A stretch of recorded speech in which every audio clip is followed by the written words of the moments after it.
Hello students, so we are into the first chapter of economics, that is basic concepts in economics, and we have already finished the first half of the chapter.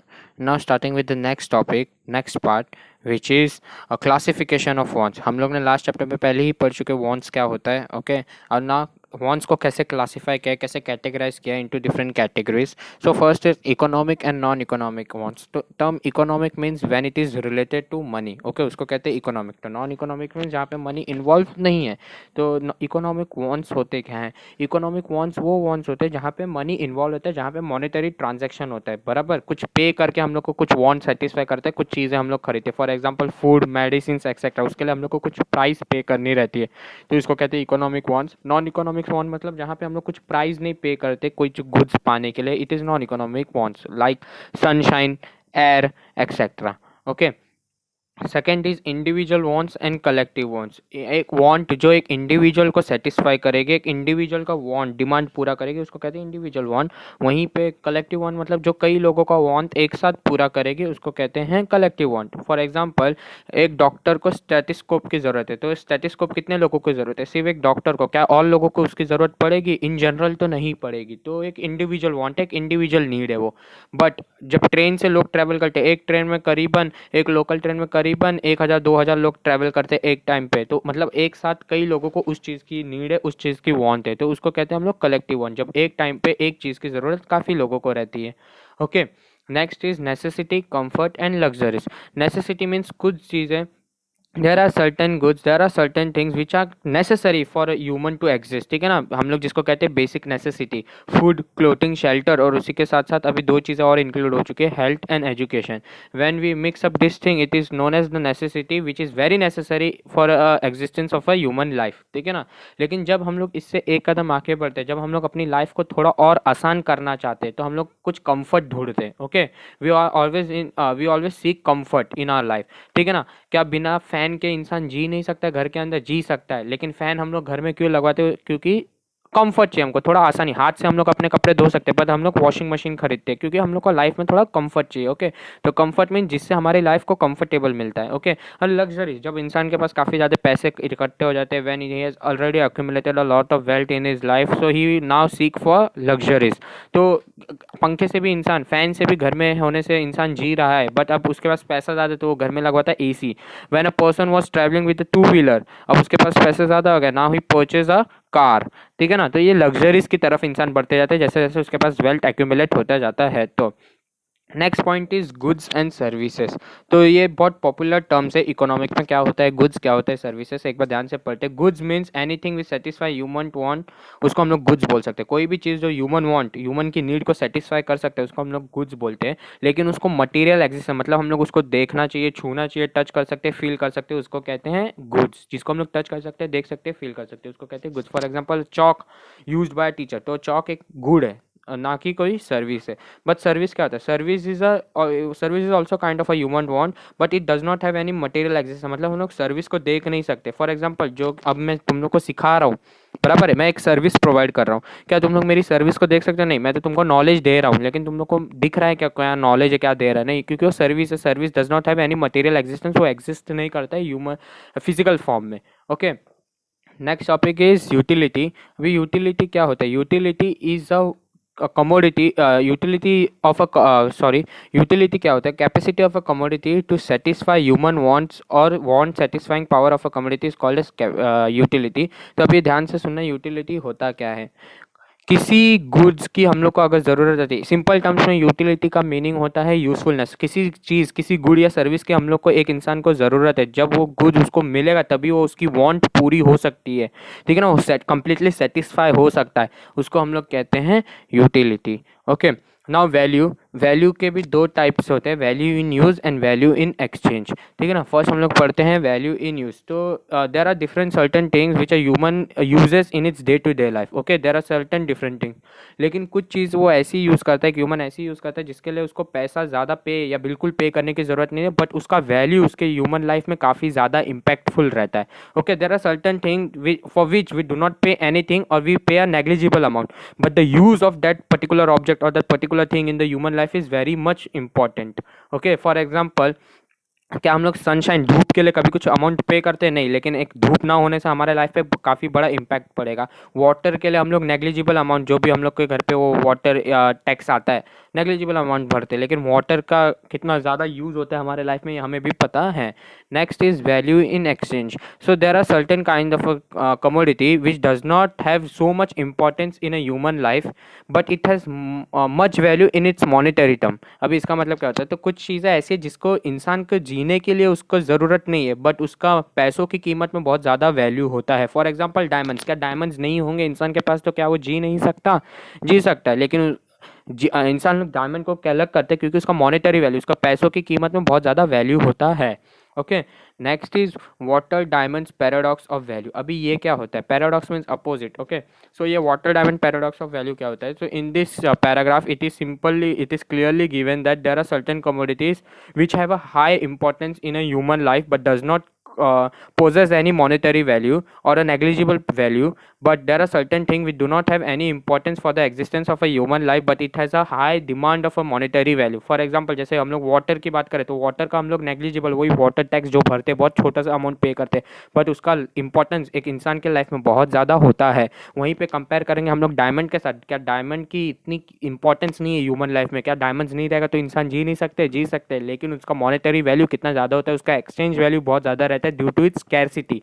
वहीं पे water का scarcity इतना ज़्यादा नहीं है, इसके लिए लोगों को अभी उसकी असली कीमत मालूम नहीं पड़ा है। Okay, next topic is wealth. So wealth होती क्या है? सो वेल्थ का मीनिंग है anything which has a market value and can be exchange for money. For example हमारे घर का कुछ कीमत है मार्केट में। ओके, और जब भी हम लोग इस घर को बेचेंगे तो उसके बदले में in return in exchange we will get some money, तो उसको हम लोग वेल्थ कहते हैं। हमारा घर हमारे लिए एक वेल्थ है। ओके, सो वेल्थ के कुछ कैरेक्टरिस्टिक्स होते हैं: utility, scarcity, transferability and externality. एक बार उसको हम लोग थोड़ा ध्यान से पढ़ते हैं। What is utility? हम लोग ने पहले ही पढ़ चुके हैं एक टॉपिक पहले। यूटिलिटी मतलब जब भी कोई कमोडिटी एक ह्यूमन वांट को सेटिस्फाई करता है, उसमें यूजफुलनेस देखकर, उसको हम लोग कहते हैं यूटिलिटी। फॉर एग्जांपल रेफ्रिजरेटर, किसी इंसान को रेफ्रिजरेटर की ज़रूरत थी, उसने वो रेफ्रिजरेटर को खरीदा तो उसकी यूटिलिटी को सेटिस्फेक्शन मिल गया।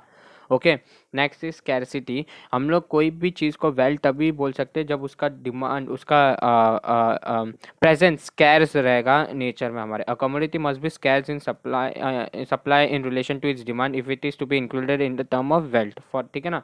For example all economic goods for which price is paid. अगर किसी चीज़ का हम लोग पैसा दे रहे तो मतलब उसकी कीमत ज़्यादा है मार्केट में, बराबर। कितनी भी कीमत हो सकता है कम भी रहे, लेकिन कुछ कीमत है तभी तो हम लोग उसको पे कर रहे हैं, कुछ वैल्यू है उसकी।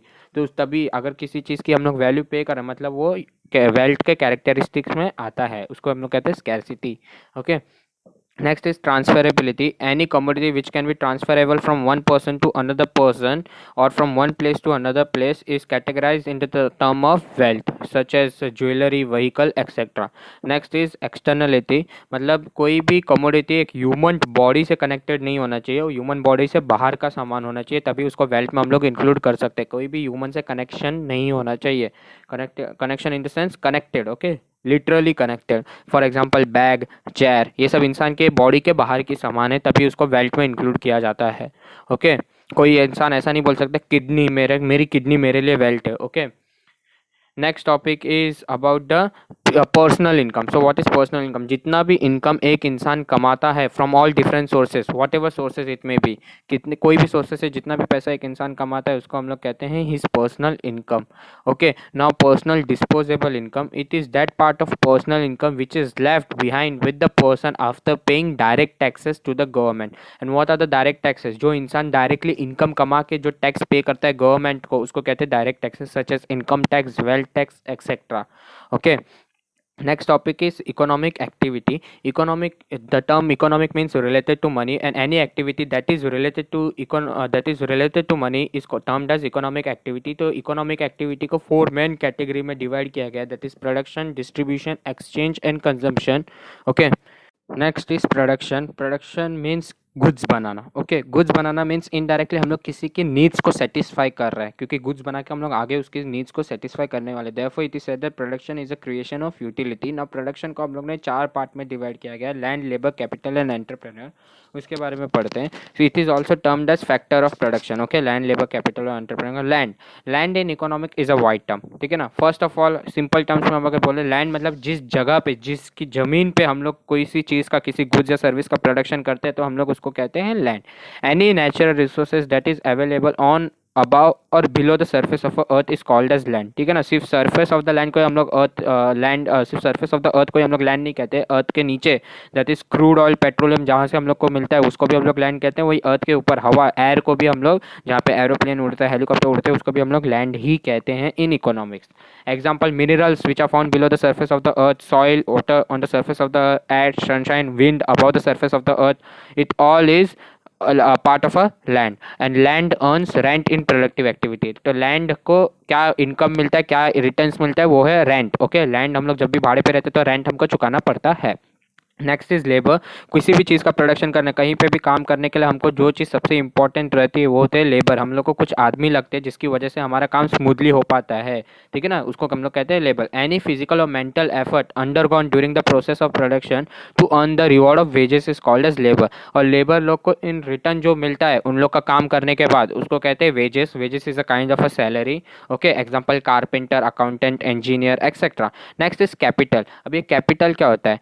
अपने काम चालू करना, अपना बिजनेस चालू करने के लिए जो भी सबसे पहला इन्वेस्टमेंट पैसों का लगता है, उस पैसों को कहते हैं capital. Okay, capital is a produce means of further production. It is a man made factor of a production. Man made factor of production क्यों बोलते हैं? क्योंकि कोई इंसान ही तो बिजनेस के अंदर पैसा इन्वेस्ट करता है। अभी लैंड मैन मेड फैक्टर है क्या? नहीं, लैंड तो नेचर ने बनाया। ओके, लेबर मैन मेड है? नहीं, लेबर तो इंसान के रूप में ही है, तो उसको भी हम लोग मैन मेड नहीं बोल सकते। लेकिन कैपिटल जो बिजनेस में इन्वेस्ट होता है वो तो इंसान ही करता है। Therefore it is termed as man made factor of production. और उसको इन रिटर्न जो भी हम लोग कैपिटल इन्वेस्ट करते हैं अपने बिजनेस में, इन रिटर्न हम लोग इंटरेस्ट कमाते हैं। Okay, example machinery, technology, factory building etcetera. Next is entrepreneur. Entrepreneur is the one who person who organises the whole organisation. जिसने मेन बिजनेस चालू किया रहता है, जो कि मेन मालिक रहता है, मेन बॉस रहता है इस बिजनेस का, उसको हम लोग कहते हैं entrepreneur. He is the real captain of the industry. He is a special kind of a labour who gets the work done to reward of profit. Businessman business करने के बाद जो इन रिटर्न बचता है, रेंट, वेजेस और profit, sorry, और interest देने के बाद, तो उसके हाथ में जो आता है एंटरप्रेन्योर को, उसको हम लोग कहते हैं profit. Okay, next topic is distribution. जो ये जो भी returns in factors of production को मिलता है, कैसे उसको डिस्ट्रीब्यूट किया जाता है among the different segments of the society. Factor of production को क्या क्या मिलता है? रेंट मिलता है, बराबर, लैंड को रेंट मिलता है, लेबर को वेजेस मिलता है, कैपिटल देने के बाद इंटरेस्ट मिलता है, एंड एंटरप्रेन्योर को प्रॉफिट मिलता है। तो कैसे वो डिस्ट्रीब्यूट होता है कमाने के बाद, उसको कहते हैं डिस्ट्रीब्यूशन। एक्सचेंज। जब भी कोई भी सामान का गिव एंड टेक होता है, गिव एंड टेक प्रोसेस होता है, उसको हम लोग कहते हैं एक्सचेंज। कोई सामान खरीदा, कोई सामान बेचा, it is a process of exchange. Okay, तो इसको कहते हैं exchange. Refers to sale and the purchase of goods and services in the economy. Okay, in economic exchange is necessarily a monetary transaction. अगर इकोनॉमी में हम लोग exchange की बात कर रहे हैं तो उसमें पैसा का इन्वॉल्वमेंट होना जरूरी है। इसका मतलब उसमें मनी का इन्वॉल्वमेंट है। Okay, next is consumption. जब भी कोई कॉमन पर्सन किसी गुड्स या सर्विस को यूज करता है अपने लाइफ में, उसको हम लोग कहते हैं consumption. Okay, so next topic is macro economics. हम लोग ने लास्ट वीडियो में पढ़ा था माइक्रो इकोनॉमिक्स क्या होता है। जब हम लोग किसी particular industry, particular house hold के बारे में पढ़ रहे, किसी एक छोटे से पार्ट पूरे इकोनॉमी के बारे में पढ़ रहे हैं, तो हम लोग उसको कहते हैं तो माइक्रो इकोनॉमी। मैक्रो मीन्स जब हम लोग टोटल इकोनॉमी की बात करते हैं तो उसको कहते हैं मैक्रो इकोनॉमिक्स। जब मैं पूरे इंडिया की बात कर रहा हूँ तो it is macro economics. Okay, so it cover the entire economy such as total employment, national income, national output, total investment, total saving, total consumption, aggregate supply, aggregate का मीनिंग होता है total, aggregate demand, general price level etcetera. Kenneth Boulding ने कुछ definition दिया macroeconomics का। Macroeconomics deals not with individual quantity as such, ठीक है ना। इंडिविजुअल क्वांटिटी से माइक्रो इकोनॉमिक डील करता था, ना कि macroeconomic, but with the aggregate of this quantity, मतलब टोटल क्वांटिटी से जब डील करते तो वो मैक्रो इकोनॉमी की बात होती है। And not with the individual income but with the national income, not with the individual prices but with the general price level, not with the individual output but with the national output। तो ये definition है Kenneth Boulding ने दिया है। तो इसमें भी कुछ बेसिक कॉन्सेप्ट है मैक्रो इकोनॉमिक्स के, सच एज नेशनल इनकम। तो नेशनल इनकम एक इकोनॉमिक परफॉर्मेंस एक पूरे कंट्री का कैसा हो रहा रहा है पूरे साल भर में वो हम लोग को बताता है। It is refer to as total income of a country. एक साल में एक देश कितना इनकम कमाता है उसको कहते हैं national income. In economic sense national income is the aggregate monetary value of all final goods and services produce in an economy during the year. तो in simple terms national income होता क्या है? एक कंट्री एक साल के अंदर अपने देश के अंदर जितने भी गुड्स एंड सर्विस प्रोड्यूस करता है, जब उसकी मार्केट में वैल्यू कैलकुलेट करते हैं और जब उसको टोटल ऐड करते हैं, जितना भी वैल्यू आता है तो उसको कहते हैं नेशनल इनकम। ओके, हमें डेफिनेशन भी दिया गया नेशनल इनकम का, वो एक बार पढ़ लेते हैं। A national estimate measures the volume of commodities and services turn out during the given period of a crown without duplication. मतलब जितना भी वॉल्यूम, जितना भी quantity of goods and service एक देश के अंदर बनाया गया है, उसको जब भी उसका मार्केट वैल्यू निकाला जाता है और उसको टोटल किया जाता है, जितना भी वैल्यू आता है उसको नेशनल इनकम कहते हैं। विदाउट डुप्लीकेशन मतलब एक चीज़ को दो बार काउंट नहीं किया जाता है। एक बार जो चीज़ प्रोड्यूस हो चुकी है तो उसका एक ही बार वैल्यू गिना जाता है without duplication. Okay, next is saving. तो एक ह्यूमन, एक पर्सन जितना भी इनकम, जितना भी पर्सनल इनकम कमाता है, जितना भी उसके टैक्स देने के बाद पर्सनल डिस्पोजेबल इनकम बचता है, तो उसमें से वो कुछ इनकम, कुछ अमाउंट साइड में निकाल के रख देता है because he wants to set it for the future. Future में कभी भी उसको किसी भी चीज़ की ज़रूरत पड़ सकती है। So in other word, saving is a part of a income which is not spend currently but on future, but will spend on future. ठीक है ना, अभी उसको करंटली हम लोग यूज़ नहीं कर रहे बट उसको साइड में निकाल के रखा है ताकि फ्यूचर में अगर मुझे किसी चीज़ की ज़रूरत पड़े, नीड आई, तो मैं वो पैसा वहाँ पे यूज़ करूँगा। Next is investment. It refers to the creation of capital assets to mobilisation of saving. सो हम लोग जिस चीज़ का सेविंग करते हैं, जब भी हम लोग कोई अमाउंट सेव करते हैं तो सेविंग करने का सीधी सी बात है, हम लोग उसको कहीं पे इन्वेस्ट करना चाहते हैं। ठीक है ना, ताकि हमारा पैसा सुरक्षित रहे, सेफ रहे। Okay, so it is kind of a creation of capital. Capital हम लोग ने पढ़ा था बिजनेस में जो भी पैसा इन्वेस्ट होता है, पैसा इन्वेस्ट करने को ही कहते हैं capital, and it is a man made factor of production. तो इसी को ही कहते हैं मोबिलाइजेशन ऑफ सेविंग। मतलब सेविंग जो भी हम लोग ने किया है वो एक जगह से दूसरे जगह पे जा रहा है, सेविंग से इन्वेस्टमेंट के थ्रू जा रहा है। Example machinery, equipment, etcetera. Next is trade cycle. Trade cycle मतलब जो भी डिफरेंट फ्लक्चुएशंस हमारे बिजनेस में आते रहते हैं, हम लोग कहते हैं ना बिजनेस में उतार चढ़ाव होते रहते हैं, तो उसको कहते हैं trade cycle. There are ups and downs in the business, in the economic activity. Ups and downs are the fluctuation caused by inflation and deflation. अभी इन्फ्लेशन और डिफ्लेशन क्या होते हैं? इन्फ्लेशन मीन जब भी इकोनॉमी में, मार्केट में अचानक से प्राइसेस बढ़ जाते, बहुत महंगाई बढ़ जाते। हम लोग ने सुना रहेगा जनरल टर्म में, महंगाई आजकल बहुत बढ़ चुकी है। तो जब भी प्राइस बढ़ जाते किसी भी चीज़ का, उसको कहते हैं inflation. And depression is just opposite of inflation. Depression is continuous fall in the overall prices. Prices लगातार गिरते जा रहे क्योंकि मार्केट में उस चीज़ का डिमांड ही नहीं है, पब्लिक खरीद ही नहीं रही है, तो उसको हम लोग कहते हैं depression, lowering down of economic activity in general. Okay, next is economic growth. Economic growth is a quantitative dimension. मतलब जब भी हम लोग अपने देश की डेवलपमेंट, अपने देश का परफॉर्मेंस क्वांटिटी में मेजर करते हैं कि इतना परसेंट, 23% इंडिया ने प्रोग्रेस लाया है, इस वक्त का नेशनल इनकम हमारा है 3000 करोड़ रुपीज़, एक्सेट्रा एक्सेट्रा। जब भी हम लोग क्वांटिटी में किसी हमारे देश का परफॉर्मेंस को मेजर करते हैं तो उसके इकोनॉमिक ग्रोथ कहते हैं। Economic growth means an increase in the real national income of the country over the long period of time. Okay, वहीं पे economic development is a qualitative dimension. मतलब हम लोग इकोनॉमी, हमारे देश का डेवलपमेंट, हमारे देश का प्रोग्रेस कैसा हो रहा है, when it is not measure in the terms of quantity, लेकिन हम लोग को देख के पता चल रहा है कि हाँ हमारा देश प्रोग्रेस कर रहा है, हमारा देश डेवलप हो रहा है, तो उसको हम लोग कहते हैं इकोनॉमिक डेवलपमेंट। इसके लिए उसको कहते हैं qualitative dimension. Economic development implies economic growth plus progressive changes in certain important variable. ठीक है ना, कैसे हमारा देश डिफरेंट फील्ड्स में, जिसको हम लोग क्वांटिटी में मेजर नहीं कर सकते लेकिन आगे बढ़ा, जैसे कि एजुकेशन सेक्टर हो गया, हेल्थ सेक्टर हो गए, स्पोर्ट्स सेक्टर हो गया, स्पोर्ट्स फील्ड हो गए, तो कैसे हमारा देश इन सारे डिफरेंट फील्ड्स में प्रोग्रेस कर रहा है, उसको हम लोग कहते हैं इकोनॉमिक डेवलपमेंट। ओके, सो इधर बाजू में एक छोटा सा डेफिनेशन दिया है, छोटा सा डिस्टिंग्विश दिया है between the economic growth and economic development. उसको एक बार रीड करना, अगर कोई भी डाउट रहेगा तो एक मुझसे पूछ लेना। ओके, विद दिस चैप्टर ये हमारा होता है ख़त्म। आई होप सब चीज़ सामने, सभी कॉन्सेप्ट क्लियर है। अगर कोई भी डाउट रहेगा तो पूछ लेना मुझसे। Okay, thank you very much.